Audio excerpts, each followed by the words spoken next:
can't believe I get to share the stage with you. First, we have Jocelle right next to me.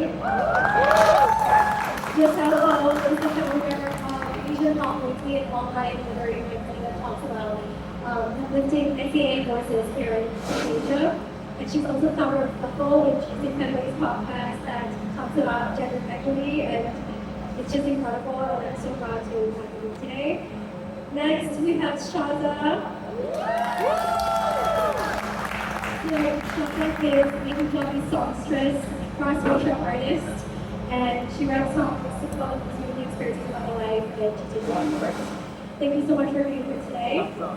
Next, we have Loong.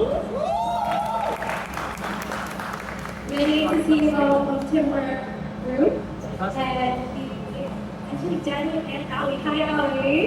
Thank you so much for being here. This is so fun, Rafael, a music legend. Thank you for being here. They both are co-mentors at Timbre Music Academy. I just want to say congratulations on 20 years of Timbre Music Group. And yes, and it's like the most incredible thing in the last 20 years. So thank you for being here. And last but not least, we are Rafael, Malaysian icon, founder of the soundtrack and Warner Music Malaysia artist. He also mentors the music Timbre Music Academy as well, which is something I've been going into. So thank you all for being here today. We're officially begun. So the first question I'm going to ask all of you is, what is everybody up to right now?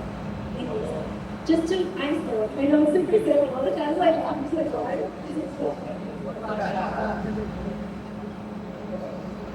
So we just celebrated Asian Pop Weekly 16th anniversary, literally a few days ago. And we launched a new concept called Nightlife, which is like a wonderful case for music discovery. As we mentioned, Couple, which is actually Asian women's music collective and probably the first one in Asia. We've been working on podcasts and releasing episodes every month, so just watching. I am working on my second album launch, which is happening in 3 days. It's on Sunday, yes. And it's the first time I'm doing this. I'm bringing in a bunch of local businesses and vendors to do like retail and F&B, and then there's also like a high-end dining set as well as opening another local artist Icebox. So all very DIY, learning a lot. I know it's very scary, but I'm also very excited to see it come together. Yeah, that's been doing. What we can do start out as here, right? We do skate when we come in. Yes. Yeah, it's all set up, right? Busy with opening new outlets. We have a new one at Kampung Siglap, our very first cafe. We are going into a partnership with Huts Coffee to launch our new coffee brand. It's called Timbre Huts Coffee. And then we've got a new one, a Timbre Class View that was the new CFD. And we run two office centers, one Congo, the Yishun Park. Busy with my dear brother here, Rafael, with Timbre Music Academy. We do a lot of work with special needs, as well as artist development, and always a prolific, songwriter, producer. So we are very focused on the ecosystem. It's a Timbre ecosystem, Music Academy, venues, food, F&B, so really busy. Good thing, so very happy to see everyone. Give yourselves a round of applause for this party. Okay, for me, I just got back from an MOE school doing pop music songwriting workshops. So I'm really interested in doing that right now, building up the next generation of musicians. Starting from the local ground, we've got exciting competitions coming up. For me and Danny, we are involved with Youth Music Matters Part 2. We're in charge of the band to perform in F1 Grand Prix, correct? So it's all about the new talent, excited to work with them, as well as our talented music instructors. Amazing. And when does Youth Music Matters, the competition, actually close? I think it's in 2 days, right? August 22nd. All excited. Youth Music music matters. The application has been extended. There's so much interest. Continue. Let's continue sharing the love for the local band. Amazing. Okay. I have a really, really interesting question. Right now, I don't know if you guys heard yesterday, but the projector is actually closing. I wanted to ask, with the news of that, especially with just, I don't know, I'm sure everybody has been through their own disappointments because of Singapore's music scene. There's the good and the bad. I wanted to ask, how would you sum up the Singapore music scene in one word right now? Give you a little time to think.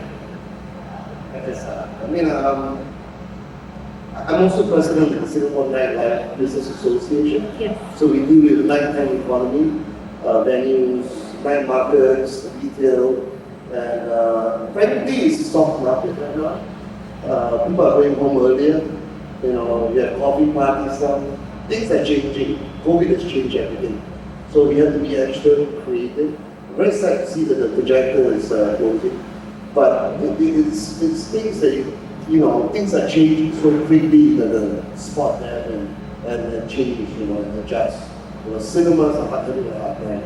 People watching things and Netflix and a lot of online stuff, just change everything for that. So I think it's important to see the trends and as a business person, just make sure that you're on the right track instead of being emotional about it. I feel sad on projector, but maybe this kind of cinemas could do more placemaking, concerts, more of that, not just a cinema. Great answer. Thank you.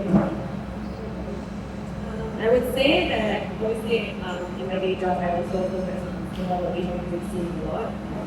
I would say that the Singapore music scene is one that actually has a lot of heart. And that's the reason why Singapore actually has been a bedrock for talent across the region, not just from the forefront with artists and Shazza, but also from the behind the scenes. There's many very, very talented producers, session musicians who, they go out, they make a name for themselves. But I think for a lot of people, they would agree that for them, Singapore always looks like such a big their part. So I think the trouble is that obviously the market in itself is not necessarily always accepting of what they have to offer.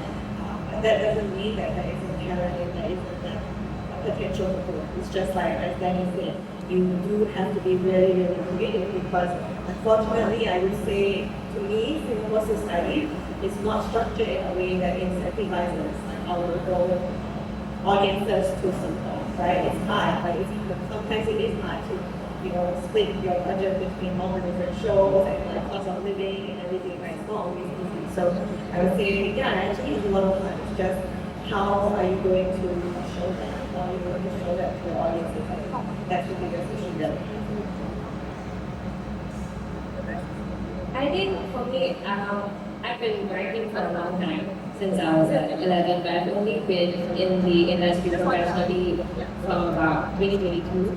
So before that, I did see a lot of my friends who were in the scene before I joined, and I have kind of, through that, gone from being a spectator to somebody on the stage, I suppose. So I think I would say I have a decent view of how it has grown over the years, and I think what I've taken away from that is that people have gotten more supportive, but also I think similar to what both Danny and Jocelle are saying, it's not always enough to have heart, I think, and I think we're in a time where it's quite, I would say, if you ask for one word, right, I think the word I would say is uncertain.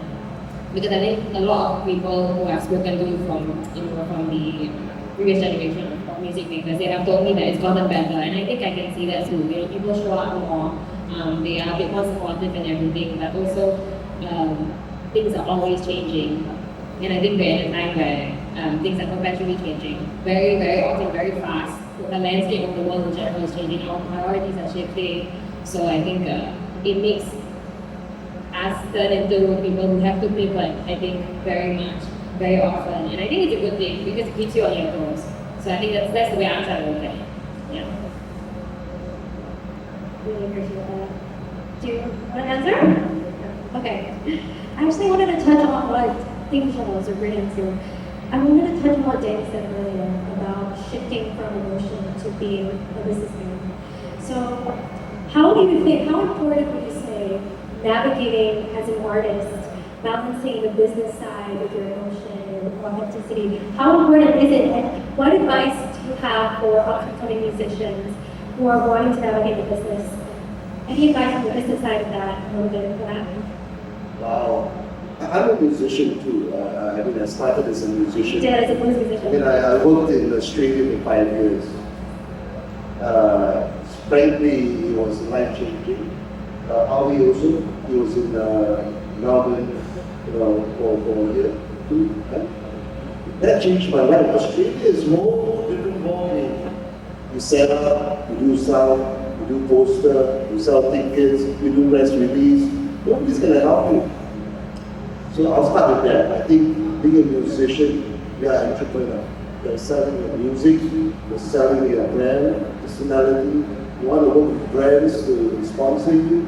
You're a walking business, right? I think the sooner we teach the artists and young musicians that, the better. The reality is, when you perform in a concert, you want to sell tickets, you want to think about merchandising. I'm quite sure Shazza's thinking all about that right now. And she probably has a team that advises her. And she's doing the right thing. Organizing an event, taking the bold step to do it, But so I also notice a lot of musicians and artists, perhaps they're waiting for something to happen. Not a criticism, just need a bit of a wake-up call. You can't wait for things to happen. And you have to have a business plan, you have to have a profit and loss, you have to think about business. Doesn't mean that you have to take an MBA or a business degree. You just need to understand it's a business. And not lose your soul. So it's a fine balance of the two. We've been around for 20 years. Timbre's been around for 20 years. And frankly, I tell you, the number of times I break down and cry, or I up and down, and COVID nearly killed us. Post-COVID, even harder. So it's just being realistic, having good people around you that's willing to tell you the truth. Having people that love you and tell you the truth. Not easy. So you have to have good people around you. And just focus on the truth.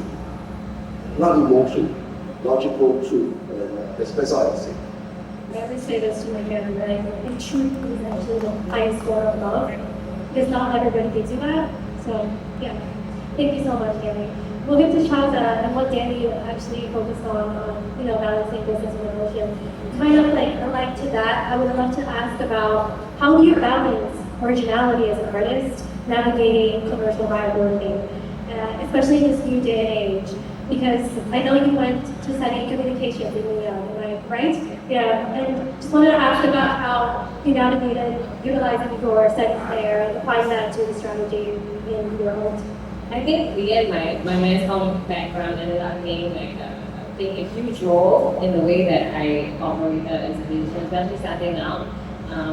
Because I think early on, it kind of taught me, being in school taught me kind of like this set of skills that you kind of have, at a basic level, and the importance of optics and how you present yourself, and in general, you can think about it as everybody, whether or not you are doing it voluntarily or not, you are a brand, so how you kind of, present yourself, how you carry yourself is all very important, because that's what people take away, right?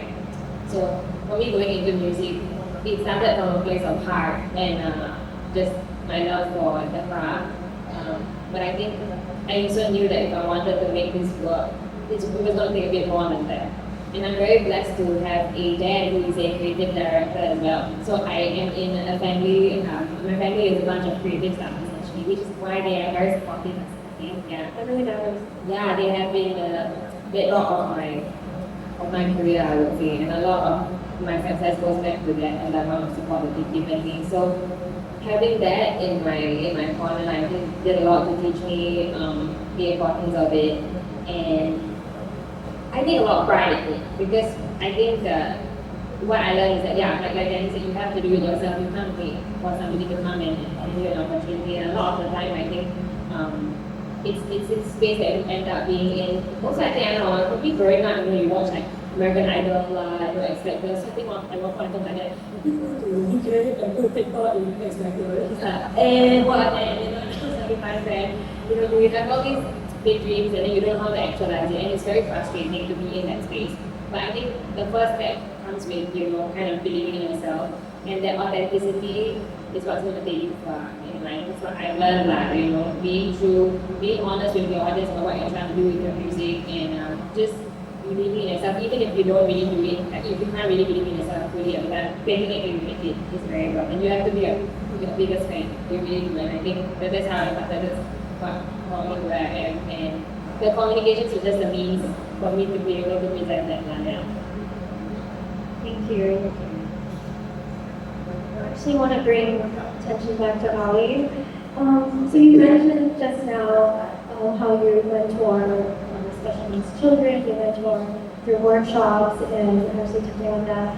I want to ask, through your experience, what would you say is the biggest challenge that the youth faces today, and how are you, and all of you, are changing that, but your perspective personally, how are you personally changing that to build a more exciting future for the youth, to actually look at music as a viable career option? Especially working with children who are facing struggles every day, but you have to have a very sensitive side to be able to deal with that and also be able to connect. So it's a very honorable thing, but yeah, I would love to ask you about that. Sure, thank you for your question. Firstly, there are two demographics coming in relation to this question. The first demographic will be the special needs individual, which has a totally different protocol from the current youth that are training under the top program. So it's not the same. For our special needs, it's more about small little achievements, and the fact that maybe a child with a facial speech that couldn't express himself clearly can sing is really a milestone. Where the parents can cry because the parents misses hearing their daughter's voice. You can imagine that, right? It's a whole different protocol. But for the context to this program, for the modern youth, it's a whole different protocol. It's not all about music training. It is essential to have a standard of musicality that really supports your authentic self. Yeah? And number two is storytelling. That is something that I'm really trying to really impact to all my young bands and singers. Because now it's not only your songs, it's about your story, how real you are, and what's so different about yourself. You're up and down, and I was very lucky to have my share of success. Just being real to myself. Still just doing whatever that I really want. And I really appreciate your support so far. So I want the youth to also achieve that. And it's not always all happy and cloud nine. There's ups and downs, but then it's that's part of the process. Trust the process. Thank you. What are you most excited to see in the youth today? Youth, Singapore, man. Asia Talk, A-Talk. I'm working on that. I'm working on K-pop, but making Blackpink listen to our girl band with Gamelan with wow, what's that? You know what I mean? It's us. It's our time now. It's coming nearer, and now the K-pop demon hunters, all this, right? It's all friend, but there is a musicality. How we sing the song, the pops, hooks. It's just about us being aware that Singapore has the potential to be the hub. Singapore has always been a hub, even from P-Romney days. It's time to bring it back. It's time to really reclaim it. And just be yourself, and yeah, we deserve it. Why not? Hello. Thank you, Jocelle. Hello. So congrats on 16 years of Asian Pop Weekly. So fantastic. Just for some context, Jocelle was so incredible. It actually gave me the honor of being part of our articles. We interviewed this incredible artist called Loong, who is this Swiss individual artist, and it was just a fantastic experience. So thank you for giving me the opportunity. Of course, thank you for writing for us. Wanted to ask, because you have a lot of involvement, in just many different countries in Asia, and you've traveled to each of them, and you've even come to Australia to interview Asian artists. What would you say is something that has changed recently in the last 5 to 10 years, since starting Asian Pop Weekly, that we're really excited to see? And how has your experience been in navigating that within the Asian region? And I would like to just, get a little more closer about the artists that we should look out for in the Asian region who maybe are underrepresented and not really heard of because of lack of funding and lack of attention. Yeah, we'd love to Yeah, I think the thing that's most interesting for me is I started Asian Pop Weekly because I grew up in Australia, and I felt a very strong connection to my roots and the music that I was influenced by, which wasn't necessarily, for lack of a better word, white people music. So I wanted to create a space where I could actually share the music that I love. It was a way for me to connect with my roots, but at the same time, as I continued to write and I release content about it, I realized that my perspective was actually quite different from other people who were writing about this kind of music. It was kind of a bridging between cultures kind of thing. And so much of our content became about bridging the gap between the East and the West, like putting together a different perspective on Asian music, which was accessible for people from different cultures, and because of that we created this amazing community that was coming from all over the world and was interacting with Asian music for all kinds of different reasons. Maybe someone was learning Chinese because they saw an idol that they really liked, someone else was in a relationship with someone from a different culture and you're like, oh, I want to learn this way. Someone just fell in love with the language, the Indonesian language or Indian language or whatever it is, right? So many people were coming at it from many different angles, and the thing that we've been championing this whole time is how can we bring Asian music to even more audiences, and so that we can get even more of these stories, get more people to, through music, understand our culture and not be scared earlier and not feel uncomfortable, right? Because that was the environment that I grew up in. And the most exciting thing for me, I think, is that the tides are slowly changing, the last 5 to 10 years. Obviously, with the K-pop movement, which the Korean government put a lot of work into it, and a lot of resources as well, we see that there's a lot more acceptance of Asian pop culture in Western media and also just in general proliferated throughout the world. And I would say that it's really, really exciting to see more of this happening, not just in K-pop, but all kinds of different pop music in the US, in Canada, wherever, and especially more interaction between cultures as well.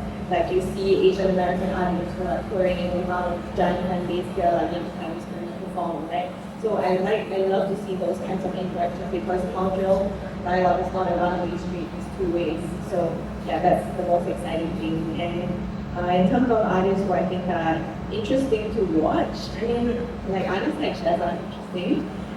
For me, I don't want to say any specific artist, but I think what I really here to encourage through Asian Pop Weekly is diversity, right? We want to encourage people to actually have critical thinking skills, and it's not really about, oh, I'm going to talk about this artist and you should listen to this artist that I'm featuring, but it's more about, no, I didn't know there's an artist like Bombay Mami who she's Swiss Indian and releases R&B music with a bit of magnetic influence. Where I want people to be inspired by those stories and be like, whoa, I didn't know that artists like this existed, and actually I really like it. Maybe I should learn like that. So it's more about the mindset of music discovery and becoming more comfortable with the unknown. There's so much to the song. Yeah.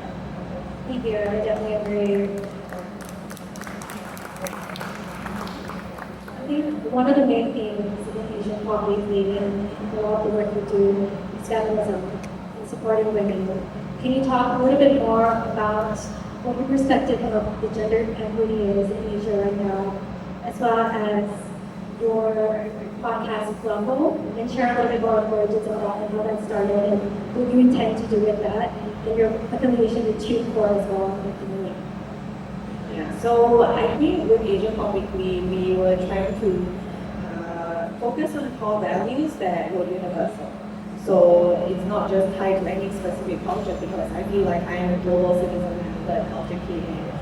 But I still want to contribute to my community in a positive way. So one of those ways just so happened to be feminism and my women and supporting and empowering women in music. And the other way was sustainability, which we also talk a lot about the intersections between these two big issues and music. And I also work in the music industry in my day job. So I was coming at it from multiple angles. I was seeing, what was the front line representation of women as artists, as singer-songwriters, what was the perception of them, what was the ratios of them in versus like, male artists. But at the same time, from behind the scenes, then I was also seeing, discrimination against myself, and I was seeing, microaggressions against women because I work in many parts of Asia, some of them not as developed as others, and I just felt this need to do something a little bit more productive outside of what my media platform could do, and that's why I started Fluffle, which is Asia's first women's music collective, and I felt like I was in the right place because I have all this experience on the industry side, but I also have the research skills, the strategic thinking skills that Asia completely has ingrained into me. And I wanted to use this to create a community which could empower women to know that it's not to like support them and say, oh, here's opportunities that other people are not getting, and I'm just only going to give it to you. But it's more like creating a space where women are empowered to be confident, to think critically for themselves, to make decisions, and to know that you don't have to wait for anyone. Like Shazza never waited for someone. She did everything herself. I was the first one to distribute music, right? Like you did everything yourself, and then you got the support you got. And so we want to cultivate that kind of mindset for women. And the first way that we did that, because I love to talk, obviously, is like I created a podcast called the Fluffle Podcast. Can you share why you make a Fluffle? Fluffle is the name for a herd of rabbits, and rabbits are like a sign of fertility and like prosperity. And I wanted something that was like a little bit easy to express and not much to Asian pop weekly, but also strength is in numbers. And I wanted to show that all the rabbits themselves maybe are fragile, maybe they're considered soft, but in numbers, can be very empowering. So and then Kim Cole was very, very kind to support it because they are someone who really, from their core, supports women in music as well and representation. So they came on board to support the launch of the podcast. Thank you so much. Shazza, to continue on what Jocelle was talking about, I know you're very, very outspoken and just very open and, original the way you lead as a South Indian woman in the music industry. Can you share a little bit more about your experience navigating that as a woman and a South Indian woman? And as a South Indian woman too, I'm very interested in that. I think for me, I've always seen my minority aspect as a strength. Also for me, because I'm a hijabi Indian Muslim brown woman, so I feel like it has given me the opportunity to represent many different communities, and I think it's something that I really honor, having that many people be able to see themselves in me, and I think it's something that I've always tried to carry with as much respect and with as much. I want to honor it personally. Yeah. So at the same time, I'm also a 24-year-old woman in the 21st century trying to understand who I am personally, right? So I think there have been instances where I kind of struggle to connect with you, or kind of like I have to think twice or four times before I do something, or before I say something, or before I put out a piece of work, because I know it's going to be received by these communities who I want to uplift and everything. So I've got to be very careful about that. And there have been times where people have not always been the kindest, or have held me to certain standards that I don't hold myself to. And I think for me, it's always a matter of to each their work, right? But I have also tried to explore it in my art. So my song with people, for example, I think that was the first time that I explored that concept, and me trying to not to rebel against it, but honor the fact that okay, fine, you see me how you see me, that it is what it is, I am who I am, I can't change either one of those things. So I think being able to explore that in that song was very meaningful to me, and it's always nice to be able to turn pain into profit, yeah, for sure. So it's something that I treasure a lot. And I wrote this song with my guitarist. She's a very talented composer as well. Her name is Ashley, and she's actually the only woman that I work with kind of in a making music capacity. My band is all guys, and I think I realized over time that it's a very male-dominated industry actually. In Jocelle, you're probably one of the few girls that I've worked with in the past. And then now I'm at Cross Ratio, who is also one of the very few labels who have like almost like an all-girls team. So it's something that I treasure about being able to work with women because I love working with guys too. I think that there is. I know you work very closely with Parker, right? Oh yes, and that's the big boys there, and I'm very proud of, so I think it's more of like that level of understanding that me and Ashlyn had when we wrote that song. That was different because we both know what we've been through, when we try to kind of break out of our shell in this scene, in this industry, and the struggles that come with it. But yeah, being able to turn it into art, being able to, I think when I first performed it, it was very well received, a lot more well received than I expected it to be because it seemed that a lot of people could resonate with it. And I think that's why I was very happy that we were able to write it and turn those stories into this song that people could resonate with. Yeah. Medieval was the first song that we actually spotlighted on the Billboard. I noticed. Yeah. Thank you so much. Very beautiful. Danny, I really want to ask, as somebody who's been in the industry and has started Timbre 20 years ago, what does it feel like to you to see artists like Shazza keep the scene? And how do you think, as somebody who's been around in that way, to be able to support that? How do you think avenues like Timbre Group can actually support gender equity as well and things like that? I would love to hear your thoughts on that. Questions that Sorry, I know it's a three parts. try to have. I was much sensitive to the answers earlier about, I was frustrated for 5 years. It was a struggle.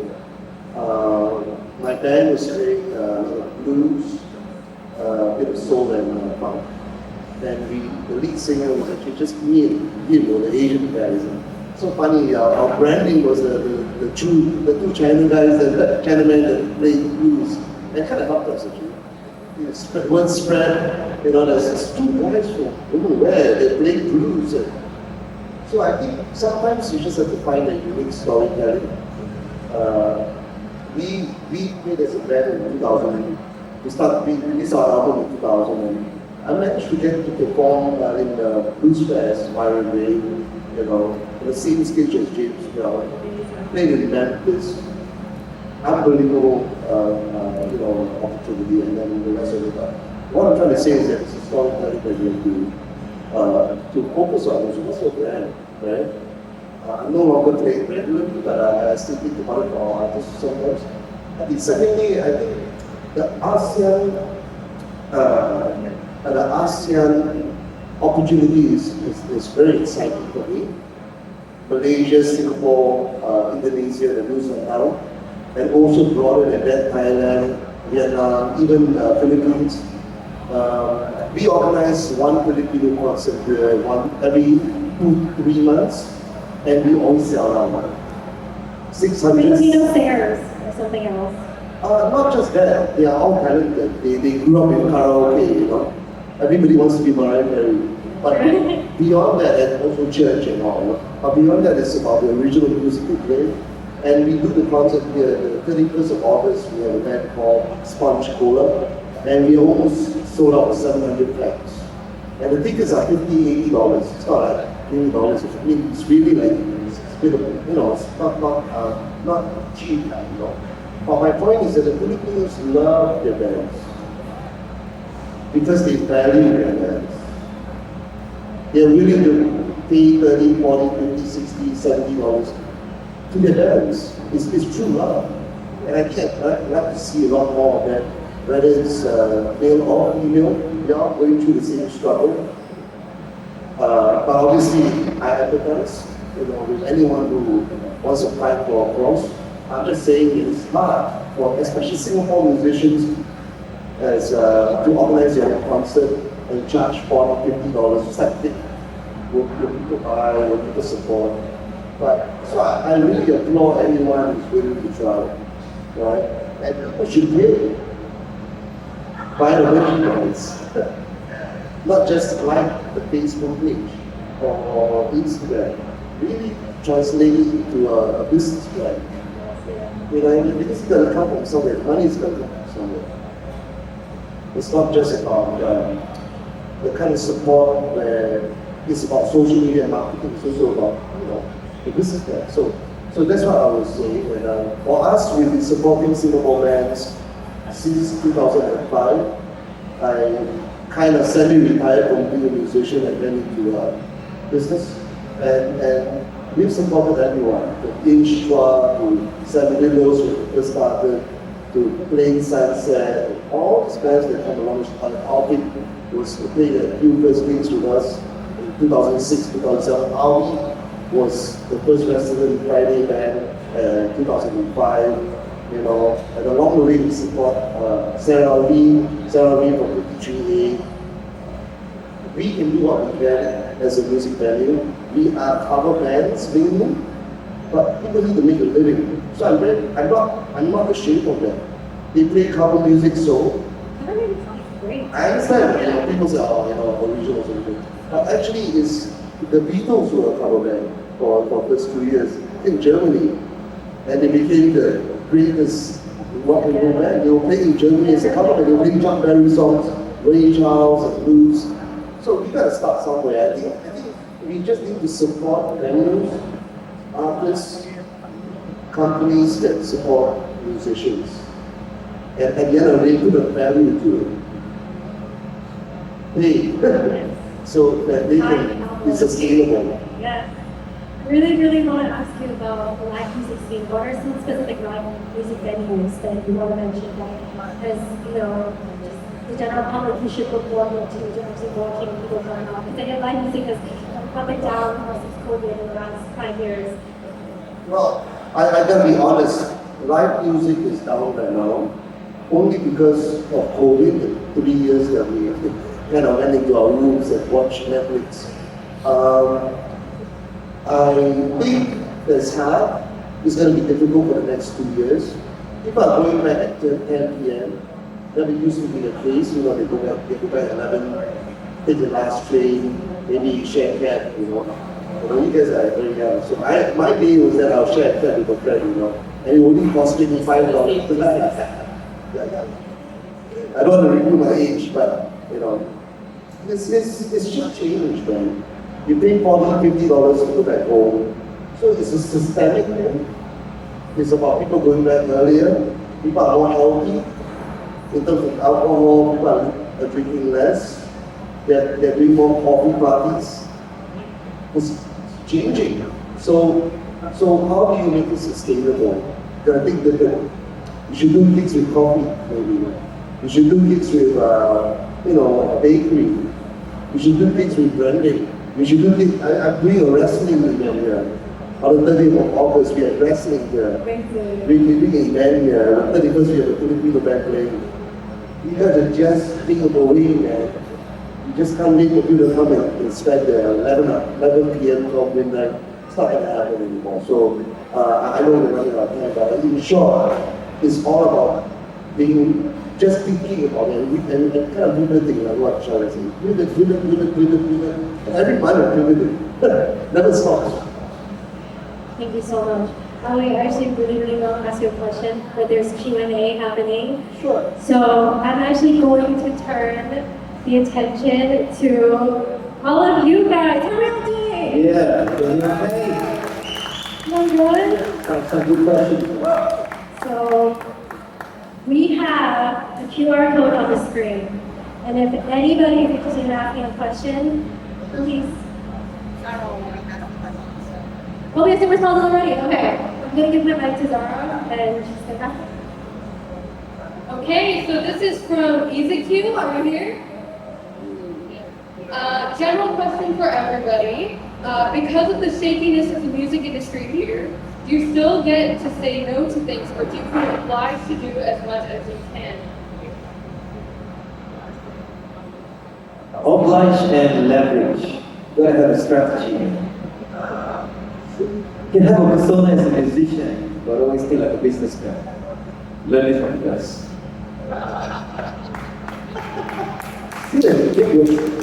Be smart, have a strategy, because sometimes you can't always say yes, but you can always say no as well, right? So just be smart about it. You don't have to like sign up and soul, but as well, you don't have to be too hard to work with. So be smart about it. I would say for me, jumping off of that, I think it's important to be aware of what you bring to the table. Because a lot of the time when these brands are coming to you, they're coming to you for a reason. It's not just like, hey, we want to work with you. Like, for me, I know who I represent, I know who my audience is, so a lot of the time when a brand is coming to me, I'm like, okay, why are you trying to position it this way? Is it something I genuinely stand for? Is it something my community stands for? So it's important to be aware of that and be aware of your power in that sense. Yeah, so you can say no, you should say no when it doesn't count. I think feeling obliged is not the answer, but like I always say, you have to find a way to strategize. And part of the strategy sometimes involves saying no, I think. Yeah. That's a great answer. So this is from Marcus. Generally, do certain music genres do better in the local market? Interesting question. Specifically for Chinese venues or In general, but you can talk from your perspective for sure. Wow.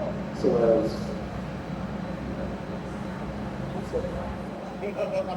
Yeah, I think pop music is always been good, right? Over here, top 40s. Because people tend to be generalized top 40s, but top 40s itself is an art. Coming out of a simple pop song. So I feel that I think it's good in Singapore. We kind of had an indie rock scene. Kind of. I grew up in that. I was at the tail end. Electrical, Ronnie, Buck Jelly, my band Ring was I was just starting out there. Then it really kind of relaxed because of the rise of solo artists and then about hip hop and all that. But basically, I think what we can do now is really finding our sound as a masterpiece pop. It's no longer like, oh, it's Singapore, it's a song masterpiece. That's it. Good stuff. Top 1% for everyone. Yeah, just to add to that, I think definitely pop is a major genre in most of the markets. But I think what's really interesting is what does pop look like in each market? Because actually that's quite different. So for example, like in Indonesia, like pop is actually more folk, like it's more folk instrument, right? Whereas like in the Philippines, in Thailand, in Vietnam, maybe there's like a little bit more hip hop element. And then maybe for Thailand as well, like more K-pop influence.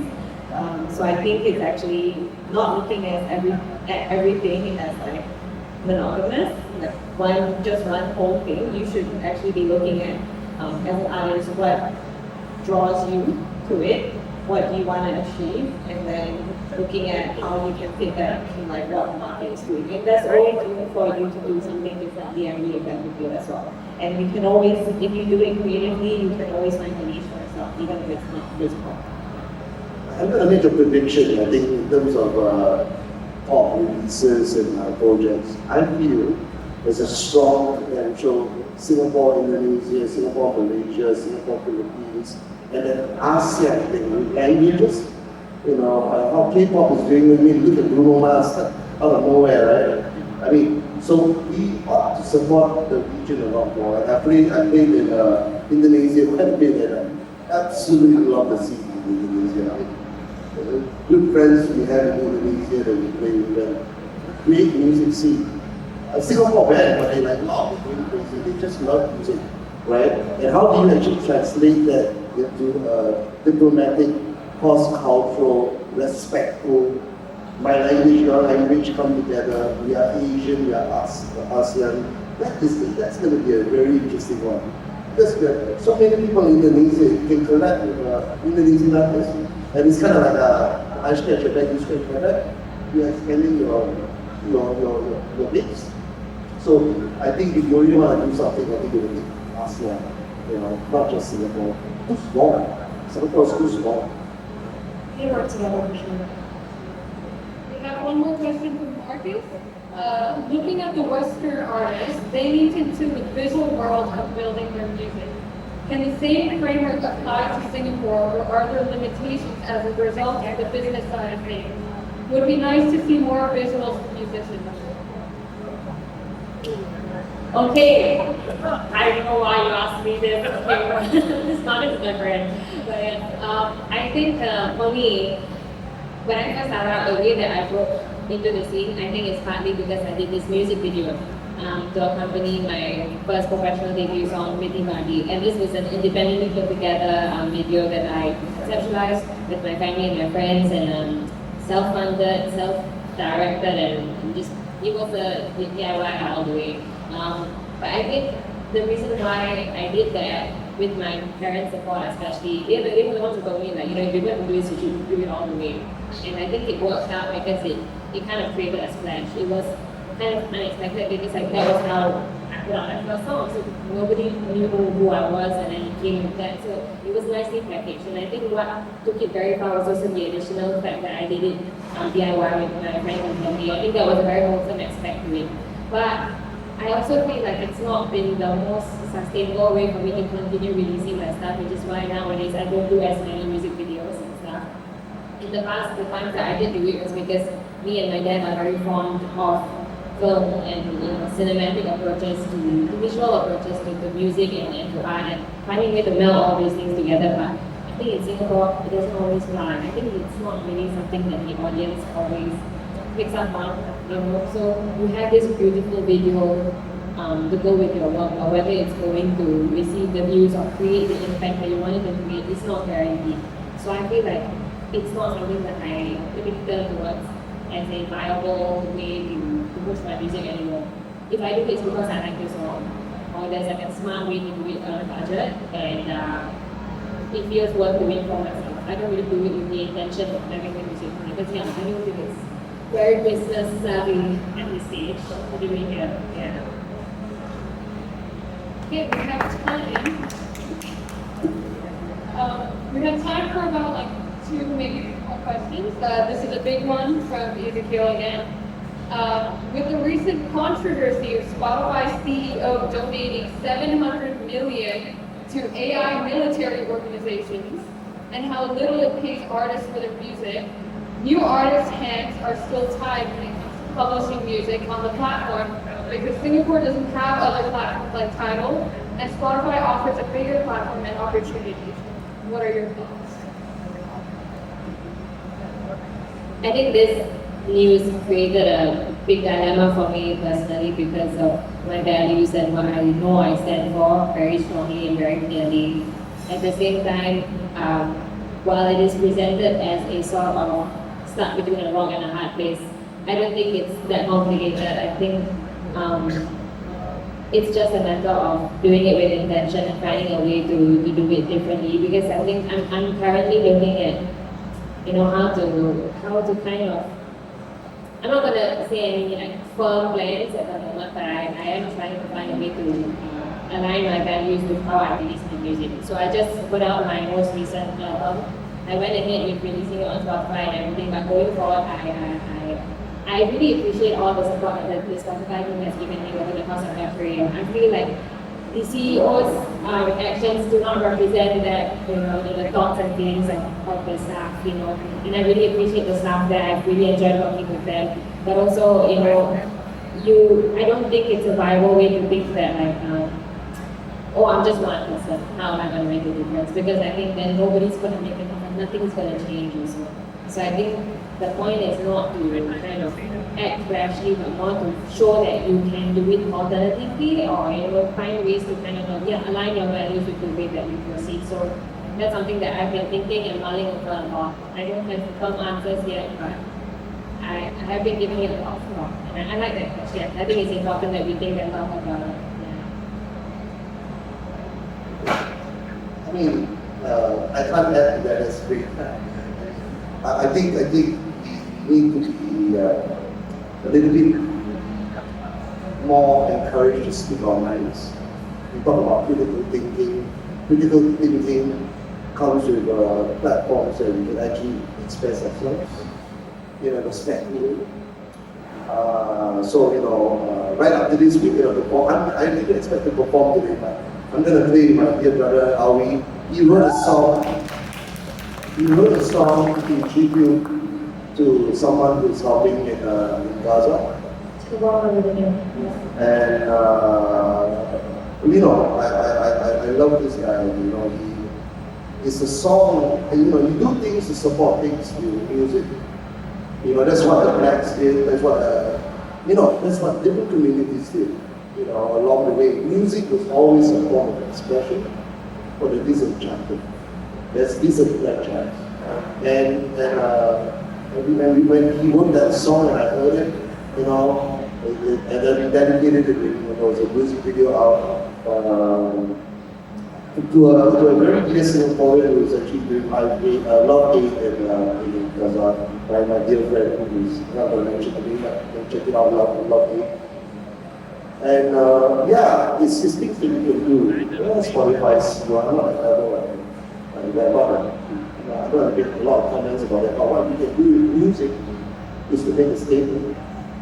And truly the power of music is to be able to express yourself without fear. But it's complicated. And in America, you can be blocked, you can be, depending on who you support.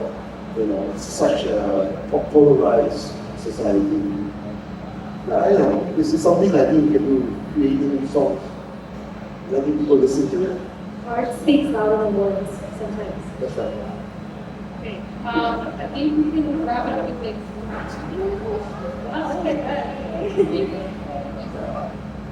So this is from Bali. It applies to Shazza and Audi as well. Do you ever have writer's block when writing your songs? If so, how do you overcome it? I also want to try writing songs since I enjoy singing, even Shazza songs, but I don't know how to start. Well, songwriting is a big passion of mine. I feel that I personally have never really gone into a writer's block because I don't put myself in that pedestal in the first place. Because if you put yourself at a pedestal, there is a sense of empowerment, and then there's a sense of anticipation. Music, I'm just the vessel.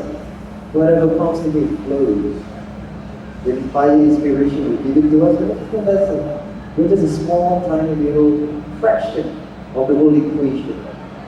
So for me, that's how I think. That's how I write the songs. And it just comes. But technically, there are many different strategies that we teach at Timbre Music Academy. So I have songwriting, what we call lyric building exercise. I do have, you can use AI.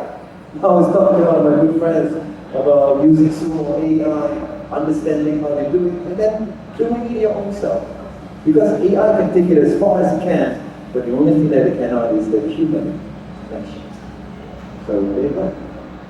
I think for me, writing has always been my means of understanding myself and life better. So from the very beginning, when I first fell in love with it, I think that's what I discovered it did for me. So I think there have been times where I have felt kind of stuck because there's something that I need to process, but I'm struggling to find the words. And usually I find the words by writing a song, but there are some times where maybe the feelings are too big, or there's too much in my head, or these circumstances are not adding up, so I find myself sad.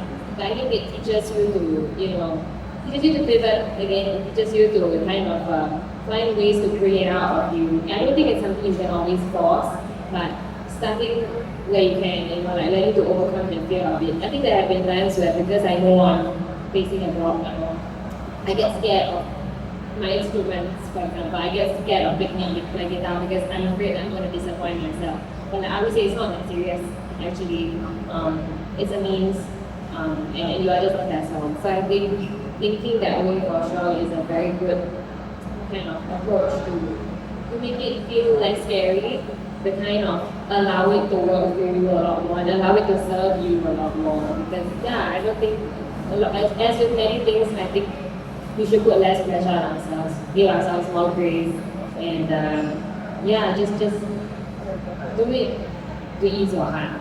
The intention matters, the approach matters, being kind to yourself matters. Yeah. That's what I would say. Brilliant.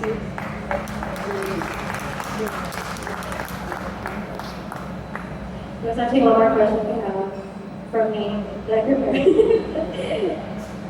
So, this is for everyone. This is something that actually ended the deck for us. What does a thriving, empowered music ecosystem in Singapore look like to each of you? And how do you, each of you personally think we can get there?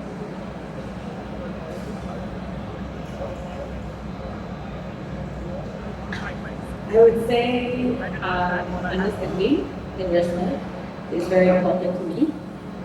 Everyone has comes from different places, has a whole different set of experiences. But if you are able to have a conversation with someone that you have completely different opinion to, but still have that mutual respect and understanding, I think that is the only way that we can move forward. And I think that the Singapore music scene is full of many extremely educated, like good people who actually want the best for each other and for the music scene. I think sometimes life just gets in the way. I think the youth side of what is important when it comes to like community building, right? When it comes to not just Singaporean music industry, but like a lot of industries where one fighting for resources. You know, it's for some reason or other there's a lot of competition in the market. I think we forget that, you know, it's you are competing with other people for the same resources, but instead of competing and trying to like cut other people down, why don't we just try to find another way to collaborate with other people, to understand people and to support each other? And I think that it would be so much easier for everyone and to grow an industry and a music scene. You just have to work together and understanding and respect, I would say, is important. I think ditto everything that she said. I think I'm at a place where based on my own experiences in the industry, or things that I've seen, happen. I think there needs to be more kindness sometimes. I think we need to be more compassionate towards each other. And yes, it's important to find ways to commercialize and put food on the table, but at the same time, I think, like Jocelle said, sometimes we lose sight of what matters and what's important, and that's not going to help anyone. I think it's going to slow us down a lot more than we already are. Because I think something that I've always struggled to come to terms with or to understand is how, as a first world country, our art scene is not exactly where you expect it to be, in terms of recognition, or we are still working towards putting more and more Singaporean music on the moment, right? In order to get there, I think there needs to be kindness, there needs to be understanding, and I would really like to see more of a community-based approach as we commercialize together. Yeah. Yeah, I think you talk about projector, Walla Walla close, Crazy Elephants close, the Palm Room was close. I mean, that's a few years ago, and you're gonna see more closures. To me, music venues, even if it's a cover band setup, trains the artists and musicians to become better. It's more about stagecraft, banter, playing music, getting a response, confidence building, all those things. You performed earlier, right? It's this stepping stones you always have to play. You can't be only playing with the selected places, play anywhere you can find. And what I'm concerned about really is the lack of places now to perform. And for young musicians, where do we go to jam? When I was 18, I was jamming at Crazy Elephant, and I got scolded by the uncles. As a young boy, what do you know about the blues? Come on. You're 18, you gotta feel the pain, you gotta pay your dues, But you know what, I love those uncles, because they're basically telling me, hey, you take it seriously? Tough love. They're pushing it, it's tough love.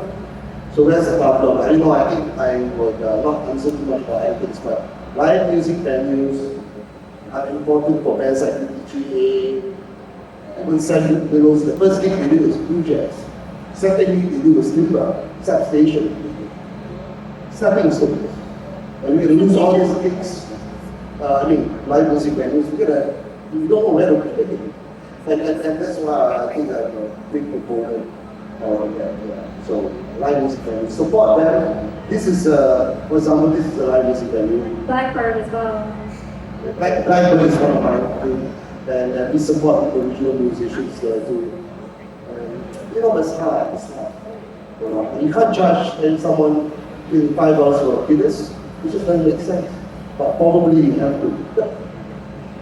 You know what I mean? So. In a nutshell, I think community-driven initiative will definitely work because it will inculcate the culture of work hard and you can also relax. And that relaxed part is support your local acts, you see. Being in Indonesia with my family over there, they're very, very proud of their local acts. So having pride is, I think, part of the equation. I think the community, our government is also helping us a lot. We have the culture class coming out, so kids can spend it, watch and activities and never ever watch. And it's all about taking an initiative to support and be proud of Singapore.